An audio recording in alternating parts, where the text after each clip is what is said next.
Yo sabía que no era por amor, pero nunca imaginé que ese matrimonio iba a destruir mi vida de esta manera.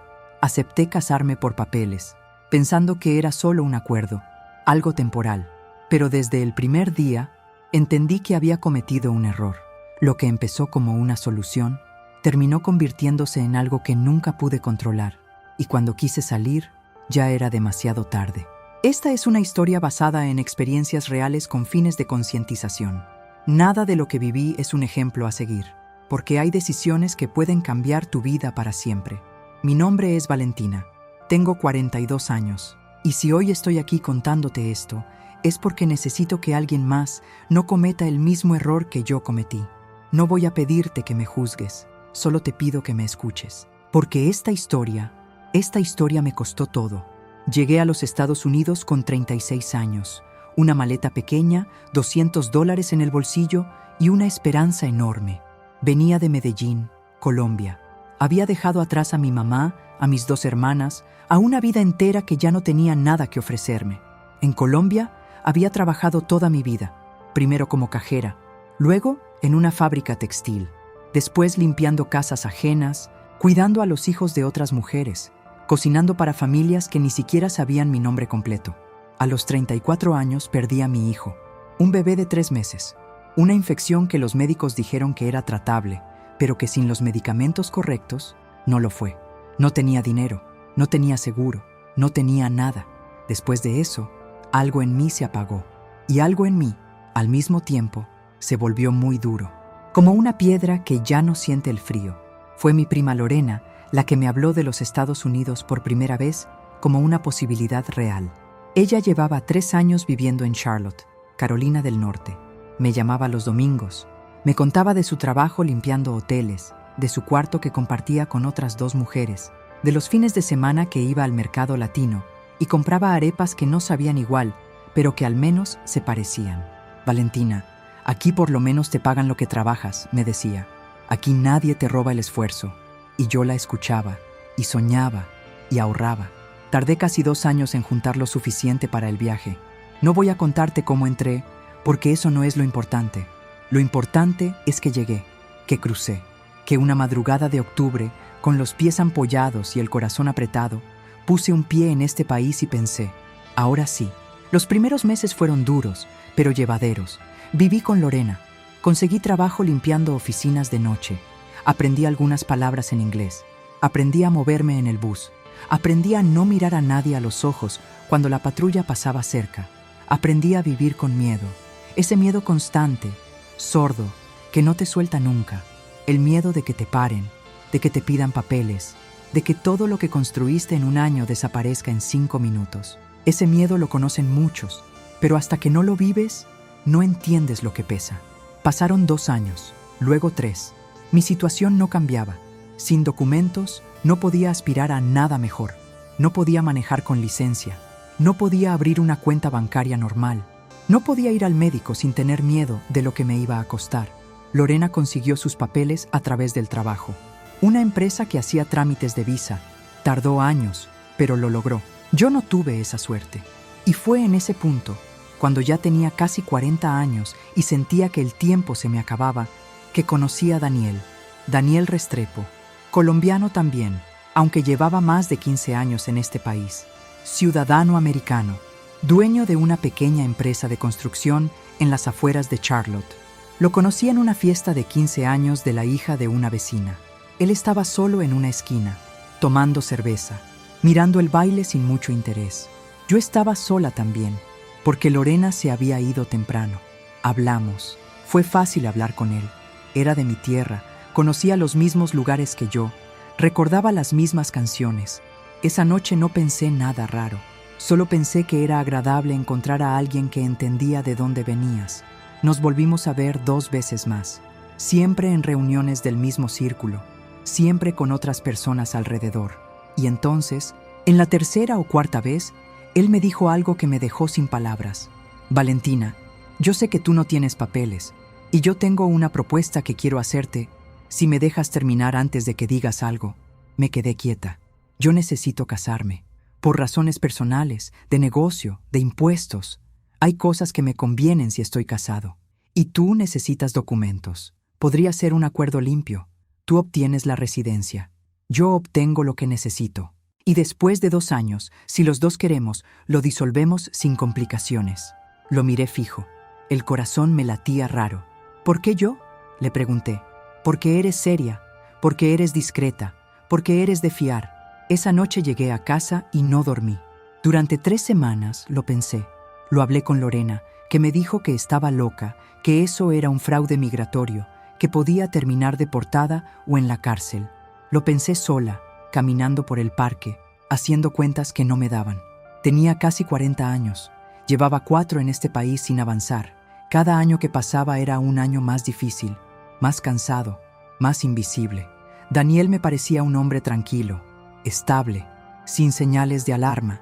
Tenía empresa, tenía casa, tenía reputación dentro de la comunidad. No era un desconocido de Internet, era alguien que otros conocían, que otros respetaban. Y el acuerdo parecía claro, parecía controlado, parecía seguro, parecía. Volví a hablar con él, le hice preguntas. Él respondió todo con calma, con lógica, con paciencia. Me mostró documentos, me explicó el proceso, me dijo que tendríamos vidas separadas dentro de la misma casa, que cada uno respetaría el espacio del otro, que había un abogado de por medio. Y yo dije que sí, lo firmé. Me casé con Daniel Restrepo un martes por la mañana, en una oficina del gobierno, con 2 testigos que no conocía y un vestido azul que compré en una tienda de segunda mano. No hubo flores, no hubo música, no hubo nadie que me deseara suerte. Y en ese momento, yo todavía creía que todo iba a estar bien. Pero había una cosa que Daniel nunca me dijo, una cosa que yo no descubrí sino mucho después, cuando ya no había manera de salir, una cosa que lo cambiaba todo. Me mudé a su casa un viernes por la tarde. Era una casa bonita, eso debo reconocerlo. Una casa de ladrillo rojo en un barrio tranquilo, con un jardín pequeño al frente y una cerca blanca que alguien había pintado hace poco. Desde afuera parecía el tipo de lugar donde vive una familia normal, feliz incluso. Pero las casas mienten, las fachadas mienten. Y yo, que había sobrevivido tantas cosas, debía haberlo sabido mejor. Llegué con mis 2 maletas, las mismas de siempre. Daniel me abrió la puerta, me ayudó a subir una y me mostró el cuarto que sería el mío. Era el cuarto de huéspedes, al fondo del pasillo. Cama doble, un closet pequeño, una ventana que daba al jardín trasero. Aquí tienes tu espacio, me dijo. Lo que es tuyo, es tuyo. Lo que es mío, es mío. Así de simple. Asentí. Me pareció razonable. Esa primera noche comimos en silencio. Él vio televisión. Yo me encerré en mi cuarto. Me acosté pensando que esto era manejable, que era un sacrificio temporal, que en 2 años tendría mis papeles y mi libertad y podría empezar de verdad. Me dormí con eso en la cabeza. No sabía que esa sería una de las últimas noches en que me sentiría relativamente tranquila. Los primeros días fueron extraños, pero no alarmantes. Daniel salía temprano a trabajar y llegaba a las 6 o 7 de la noche. Yo seguía yendo a mi trabajo de limpieza, aunque él ya me había dicho que, en algún momento, eso tendría que cambiar, que no quedaba bien para el proceso migratorio que yo trabajara en negro mientras tramitábamos la residencia. Los de inmigración hacen preguntas, me explicó. Necesitan ver que vivimos como un matrimonio real, que compartimos una vida. Eso tenía sentido, o al menos yo lo hice tener sentido. La primera regla apareció en la segunda semana. Fue una noche de martes. Yo había salido a caminar después de cenar, algo que hacía siempre para despejarme. Fui al parque que quedaba a 3 cuadras. Di una vuelta, volví. Tardé menos de 40 minutos. Cuando entré, Daniel estaba sentado en la sala con el teléfono en la mano y una expresión que no había visto antes. ¿Dónde estabas?, preguntó, voz plana, sin emoción, pero los ojos eran otra cosa.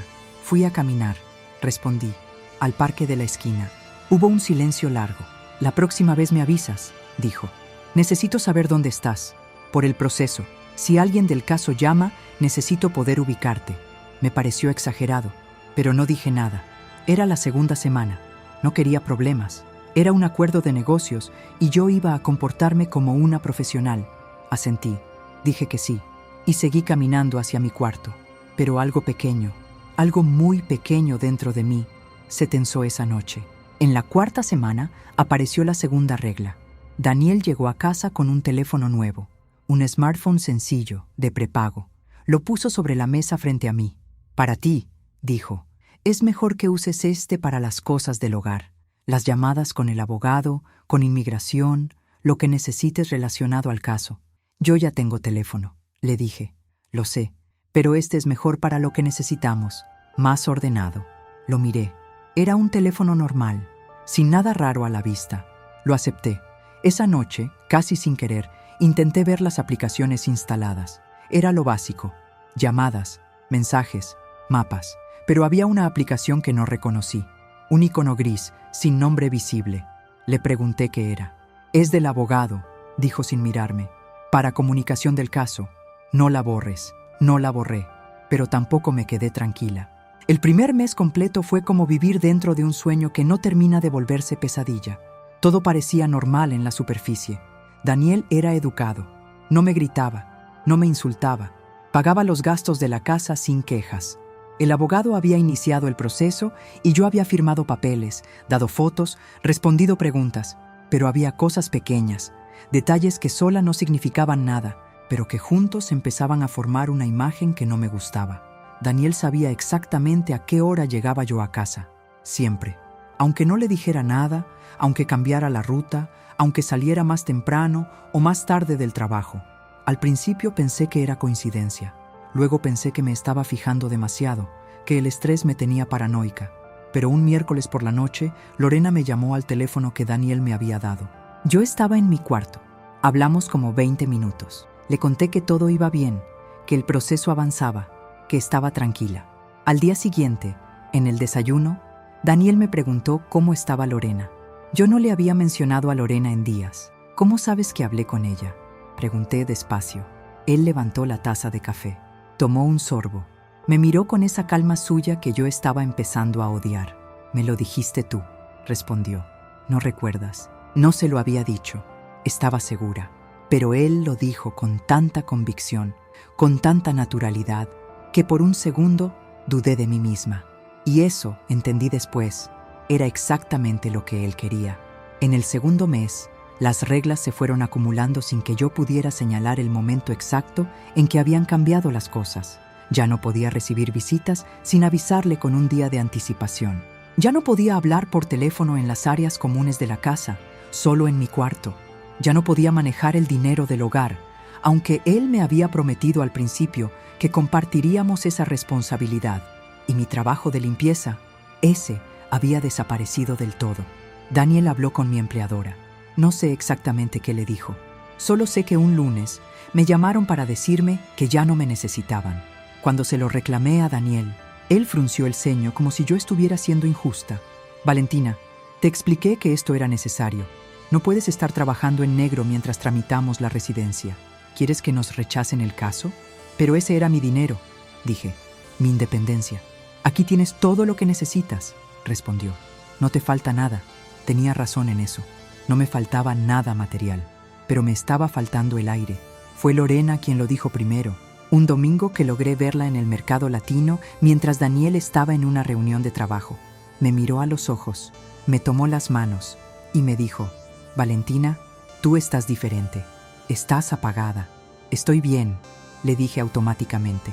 «No, no estás bien». Apretó mis manos. «¿Él te hace algo?» «No, no me toca, no me grita. Es solo difícil convivir». Lorena me miró un momento largo. Luego dijo algo que se me quedó grabado para siempre. «A veces las jaulas no tienen barrotes, Valentina. A veces son de cristal. Y tú solo te das cuenta cuando ya llevas mucho tiempo adentro». Esa tarde volví a la casa. Daniel estaba en la sala. Me preguntó cómo me había ido. Le dije que bien. Y mientras subía las escaleras hacia mi cuarto, sentí algo que no había sentido desde que era niña. Sentí que las paredes se cerraban. Pero lo peor todavía no había llegado. Lo peor llegó cuando encontré lo que él había escondido desde el principio. Hay momentos en la vida que te dividen en dos, un antes y un después. Para mí, ese momento fue un martes a las 2 de la tarde, con el sol entrando por la ventana de la cocina y una caja de cartón café en mis manos. Pero antes de contarte lo que encontré, necesito que entiendas cómo llegué hasta ahí. Llevaba casi 3 meses viviendo en esa casa cuando empecé a notar que había espacios a los que Daniel nunca me invitaba. No con palabras, no con prohibiciones directas. Era algo más sutil que eso. Una puerta que siempre estaba cerrada con llave al fondo del pasillo. Un cajón en la cocina que él siempre abría de espaldas a mí.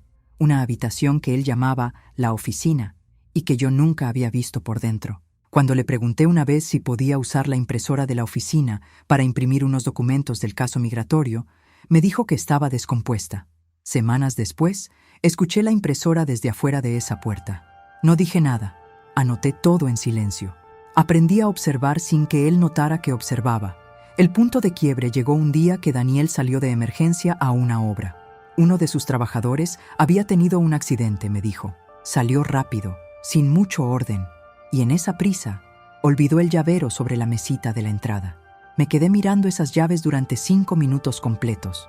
Había una que yo nunca había tenido, pequeña, plateada, con una cinta roja en el anillo. La tomé. Caminé por el pasillo hasta la puerta cerrada. El corazón me latía en la garganta. Me dije que solo iba a mirar, que no iba a tocar nada, que solo quería entender con quién estaba viviendo. La llave entró perfecta. La puerta se abrió. Era una oficina, sí. Escritorio, computadora, archivadores. Nada extraordinario a primera vista. Pero sobre el escritorio había 3 teléfonos. 3. Apagados, alineados con una precisión que me pareció enfermiza. Y al lado de los teléfonos, una carpeta. Abrí la carpeta. Adentro había fotos. Fotos mías. Yo saliendo al trabajo. Yo en el mercado. Yo hablando con Lorena ese domingo. Yo caminando sola por el parque. Fotos tomadas desde lejos, sin que yo lo supiera, sin que yo lo sintiera.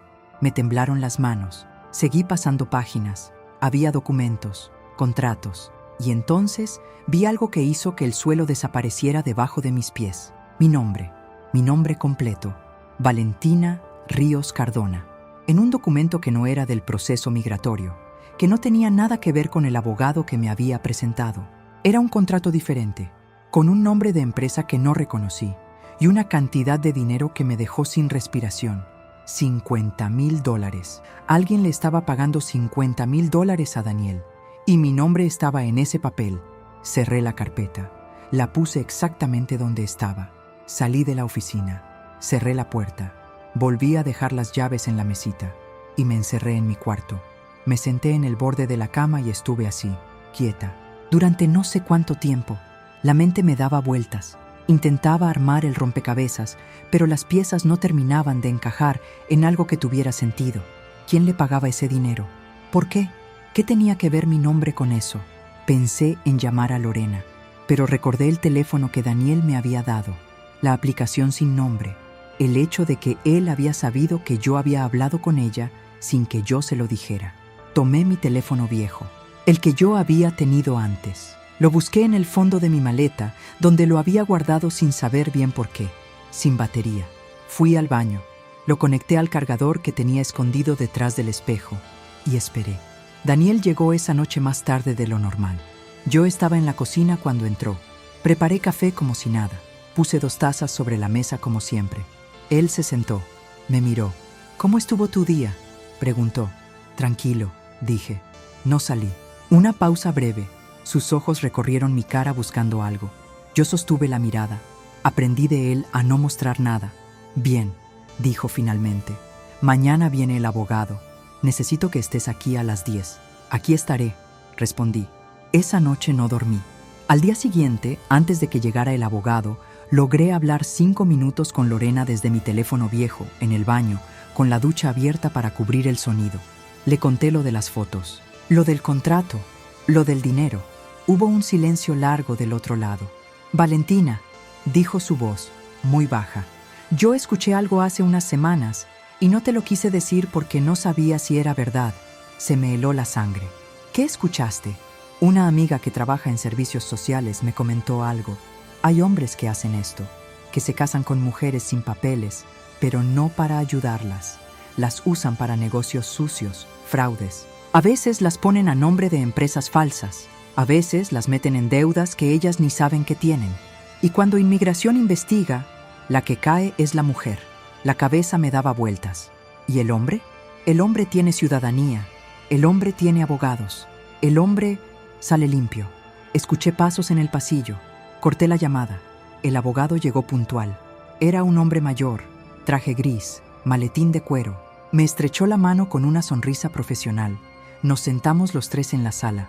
Él sacó documentos. Empezó a hablar del proceso, de las entrevistas, de los tiempos.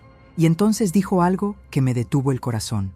Valentina, necesito que firmes estos documentos adicionales. Son para la transferencia del caso a la nueva entidad gestora. ¿Nueva entidad?, pregunté. ¿Qué entidad? Él miró a Daniel un segundo. Solo un segundo. Pero yo lo vi. Es un procedimiento estándar, dijo el abogado, con esa sonrisa que no llegaba a los ojos. No te preocupes, no firmé. Dije que necesitaba leer todo primero, que quería consultar con alguien de confianza antes. El abogado miró a Daniel otra vez. Esta vez Daniel no sonrió. «Valentina», dijo Daniel, con esa voz plana que yo ya conocía demasiado bien. ¿Firmamos juntos o el proceso se cae? Y si el proceso se cae, tú pierdes todo lo que hemos avanzado. ¿Eso es lo que quieres? Lo miré. Miré al abogado. Miré los papeles sobre la mesa. Y entendí finalmente, con una claridad brutal y fría, lo que estaba pasando. Yo no era su esposa. Yo no era su acuerdo. Yo era su herramienta, su cobertura, su nombre limpio para algo que yo no comprendía del todo, pero que olía a peligro desde cada ángulo. Y lo más aterrador de todo no era eso. Lo más aterrador era que yo ya había firmado suficientes cosas como para que, si algo salía mal, mi nombre fuera el primero en aparecer. Estaba atrapada, y él lo sabía desde el primer día.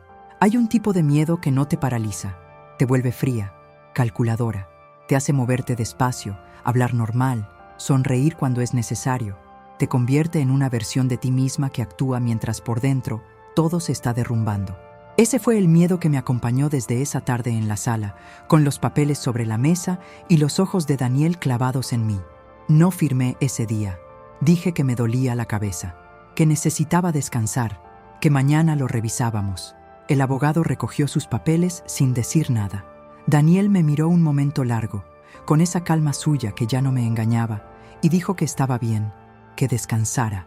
Pero esa noche, por primera vez desde que llegué a esa casa, escuché que cerraban la puerta de mi cuarto con llave desde afuera. Me quedé quieta en la oscuridad escuchando ese sonido, el clic de la cerradura. Pequeño, simple, definitivo. Fui a la puerta. Giré el picaporte. No abrió. Fui a la ventana. Segundo piso. Jardín trasero. Una caída que podía lastimarme si no lo hacía bien. Me senté en el borde de la cama y me obligué a pensar, con calma, con todo lo que tenía. Tenía mi teléfono viejo con algo de batería. Tenía a Lorena. Tenía una ventana. Tenía 2 maletas con mi ropa y mis documentos personales, incluyendo mi pasaporte, que por alguna razón Daniel nunca me había pedido guardar. O quizás sí lo había intentado, y yo sin darme cuenta lo había protegido sin saber que lo estaba protegiendo. Le escribí a Lorena por mensaje, sin llamar, sin hacer ruido. Lorena, estoy encerrada. Necesito que vengas mañana en la mañana. Ven a la calle de atrás. No toques el timbre. Solo espera. Tardó 10 minutos en responder, los 10 minutos más largos de mi vida. Ahí estaré, a las 8. Por favor, cuídate. Esa noche no dormí nada. Escuché la casa, los pasos de Daniel yendo al baño, la televisión que encendió hasta tarde, el silencio que llegó después. Esperé 2 horas más después del silencio. Luego abrí la ventana despacio, muy despacio. El frío de la madrugada me golpeó la cara. Até las sábanas. Sé que suena a película, sé que suena exagerado, pero no había otra manera y yo no iba a quedarme adentro esperando a ver qué pasaba al día siguiente. Bajé. Me lastimé una mano en la cerca. Caí mal sobre el pasto y me torcí el tobillo. No grave, pero suficiente para que cada paso doliera. No importó. Caminé hasta la calle de atrás. Me senté en el bordillo bajo un árbol y esperé al amanecer. Lorena llegó a las 8 en punto. Cuando me vio, con el pelo revuelto, el tobillo hinchado y la mano vendada con un pedazo de mi propia camiseta, se le llenaron los ojos de lágrimas. No dijo nada. Me abrazó, me metió al carro y manejó. Yo no lloré en ese momento. Todavía no podía. Estaba en ese estado donde el cuerpo sabe que si empieza a soltar todo, no va a poder parar. ¿Tus documentos? Me preguntó. Los tengo. ¿Tu pasaporte? Sí, exhaló. Bien, vamos a mi casa. Después pensamos. Pero pensar resultó ser más complicado de lo que imaginábamos. Esa misma tarde, Lorena recibió una llamada de un número desconocido. No contestó. Luego llegó un mensaje. Era de Daniel. Decía que yo había abandonado el domicilio conyugal, que eso comprometía el proceso migratorio, que si no regresaba en 48 horas, él se vería obligado a notificar a las autoridades de inmigración sobre irregularidades en mi caso. Lo leímos juntas 2 veces. «Está amenazándote», dijo Lorena. «Lo sé. ¿Puede hacer eso?» No respondí de inmediato porque la verdad era que no lo sabía. No sabía qué había firmado exactamente. No sabía qué decían todos esos documentos con mi nombre. No sabía cuánto de lo que Daniel tenía podía usarse en mi contra. Y esa incertidumbre era exactamente el arma que él estaba usando. Busqué ayuda. Quiero que sepas eso. No me quedé quieta. Lorena me llevó a una organización que ayudaba a mujeres inmigrantes en situaciones de abuso. Hablé con una trabajadora social que me escuchó durante 2 horas. Tomó notas. Me dijo que mi situación era seria, pero que había opciones. Pero también me dijo algo que se me clavó en el pecho como una aguja fría. Valentina, hay documentos con tu firma que van a ser muy difíciles de desestimar. Si lo que describes es correcto, él te usó como pantalla para algo. Pero probar eso, sin evidencia sólida, sin testigos, va a ser un proceso largo. Y mientras tanto, tu estatus migratorio está en el aire. ¿Cuánto tiempo?, pregunté. Dudó. Puede ser 1 año, pueden ser 2, puede ser más. Cerré los ojos. Lo que pasó en los meses siguientes no lo voy a contar en detalle porque todavía duele demasiado. Daniel cumplió su amenaza. Reportó irregularidades. No sé exactamente qué dijo, no sé exactamente qué documentos presentó, pero el proceso migratorio se cayó. Todo lo que habíamos tramitado, todo ese tiempo, quedó en nada, peor que en nada, porque ahora había una investigación abierta con mi nombre. La organización me ayudó a conseguir un abogado de oficio. Buena persona, con ganas de ayudar, pero con demasiados casos y muy poco tiempo. Las citas eran cada 3 semanas. Los avances eran mínimos. Viví en casa de Lorena 4 meses. Luego ella tuvo que mudarse por trabajo y su nuevo apartamento era más pequeño. Me fui a un refugio para mujeres, limpio, seguro, pero lleno de dolor ajeno que se sumaba al mío. Conseguí trabajo limpiando otra vez, en negro otra vez, como si los 4 años anteriores no hubieran existido. La investigación migratoria duró 14 meses. Al final, no encontraron suficiente para deportarme de inmediato, pero tampoco encontraron suficiente para cerrar el caso limpiamente. Quedé en una especie de limbo legal, con una orden de supervisión, con restricciones, con una mancha en mi expediente que ningún abogado me supo decir cuánto tiempo iba a durar. Daniel, por supuesto, no tuvo consecuencias. Ciudadano americano, abogados pagados, empresa funcionando, reputación intacta dentro de la comunidad. La última vez que supe de él fue a través de una conocida común que me dijo, sin maldad, solo como dato, que Daniel se había casado de nuevo. Me quedé pensando en esa mujer, en si sabía, en si era como yo había sido yo, en si alguien le iba a advertir a tiempo. Han pasado casi 3 años desde esa noche que bajé por la ventana con las sábanas atadas y el tobillo torcido. Todavía estoy aquí, en los Estados Unidos, en ese limbo que no es vivir, pero tampoco es irse. Trabajo, pago mis cuentas, llamo a mi mamá los domingos y le digo que estoy bien porque ella tiene 72 años y un corazón cansado y no necesita cargar con mi verdad completa. Pero hay cosas que quedaron rotas que no sé si algún día van a sanar. La confianza, esa quedó en pedazos. No confío fácilmente. No me acerco fácilmente. Cada persona que se muestra amable conmigo tiene que ganarse esa amabilidad durante meses antes de que yo baje la guardia, aunque sea un poco. El sueño.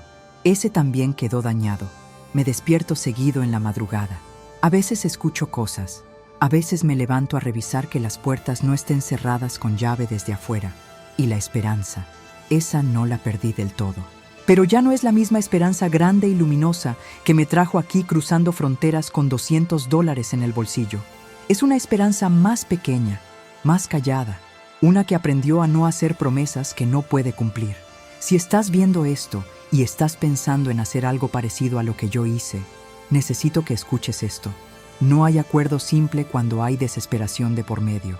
La desesperación te nubla el juicio, te hace ver salidas donde hay trampas, te hace confiar en personas que aprendieron a parecer confiables exactamente para personas como tú y como yo.